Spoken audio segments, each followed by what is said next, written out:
Hi guys, Kate here, and welcome to my first ever favorites video. This video is specifically going to be focused on my spring beauty favorites, and both in terms of products, makeup, ingredients. So keep watching to see my top 5 favorites this spring.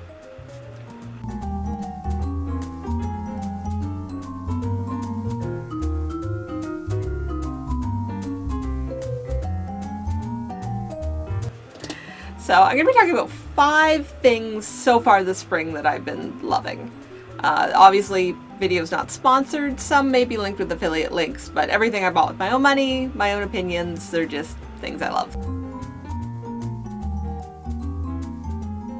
Okay, so first on my list is Floral Waters. This one's a lavender water. Rose water fits into this category as well. I was just too lazy to go all the way downstairs and grab the bottle. But I have been really loving Floral Waters lately. They make for a very nice, gentle toner. I usually need something for my skin just as a kind of a refresher. Sometimes I use it throughout the day. If I'm not wearing makeup, I just wipe a little bit on to sort of perk up my skin. But because they're not alcohol-based, they're very gentle. They smell lovely, and they're quite refreshing. So I would highly recommend these for spring. They're going to be great for summer as well, just as a little pick-me-up. They're really great all year round. You can buy different types online. Lavender and rose are the only two I've tried so far. I actually get my rose water from the grocery store. Little tip right there, buy it from the grocery store, not from a health food store. It is about $10 cheaper. This lavender water here, this is from Windy Point soap making supply company, but anywhere that sells herbs and like products, oils and stuff for beauty making, soap making supplies stores, they should all have Floral Waters. I know there's tons on Etsy, but rose water from the grocery store is probably the cheapest. Okay, the next on the list is this blush right here. So this is Pure Anida in Forever Summer. I've just put it into my makeup compact, which is, I mean, that's also Pure Anida, but you can buy them at different places, these compacts. The color's Forever Summer, which, you know, spring favorite. That doesn't really sound appropriate, but I love this color of blush. I've been more into 20s makeup recently, and blush is quite a big factor in 20s makeup, and I find this is a very good color for sort of 20s makeups. It's bright and it's rosy. This color really suits my skin tone too. I'm very pale, and I find this color makes me look a little less dead when I'm wearing it. Takes away that corpse-like glow that my skin normally has and replaces it with sort of a rosy, healthy glow.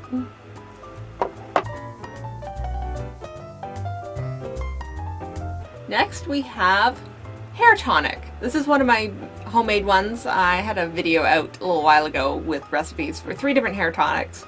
I grabbed the Edwardian one, but I love them all. I use them on a rotating basis just to, I don't have a favorite, so I mean, they're all the favorite.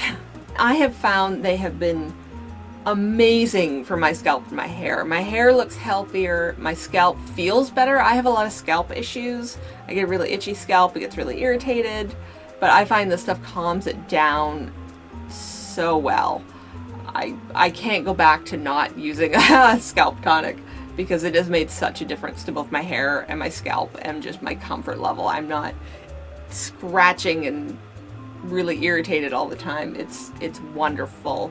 I think it's been such a dry winter too that my hair's been really dry, so when I put these on lately, I've been sort of rubbing my hands through it and just bringing a little bit of the oil to the ends. Most of the oil I concentrate on the roots, but I've been just putting a little bit on the ends, and it's really perked up my hair's condition. So I would highly recommend a hair tonic, even if you can't afford the essential oil ones. I think one of them I had was just almond oil and lavender oil. You could almost just do almond oil. The lavender does perk it up quite a bit, but if you can't afford the fancy essential oils, almond oil is wonderful on its own.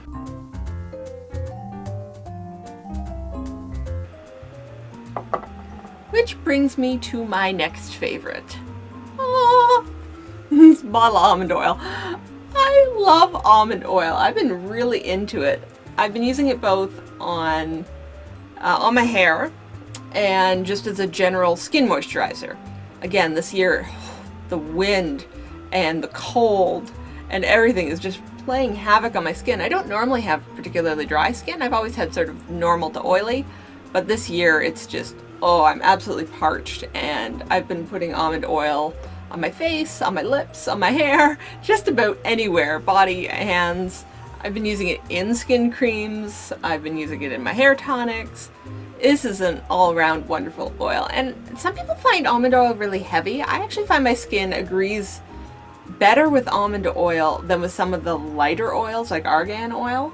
I do have better luck with almond oil in terms of not causing acne, not causing any kind of issues. So for me personally, I quite like almond oil and I don't find it clogs pores. Everybody's different.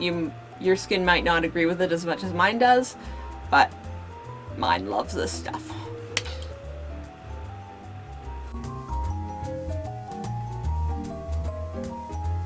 Okay, and then last on my list is Piggy Paint, specifically in the color Periwinkle. I brought the red bottle because that's actually what I'm wearing today, because I was going to film this look and I wanted my nails to match. But Piggy Paint, if you've never heard of it, is a water-based nail polish. I couldn't wear nail polish for years. I have a lot of chemical sensitivities. I am allergic to just about everything. And I just stopped wearing nail polish. I loved it when I was younger, and then I just had to stop for the longest while. But this stuff is basically, here, I'll read you the ingredient list. Ingredients: water, acrylic copolymers, neem oil, pigment. That's it. That is all that is in this stuff. They say low odor.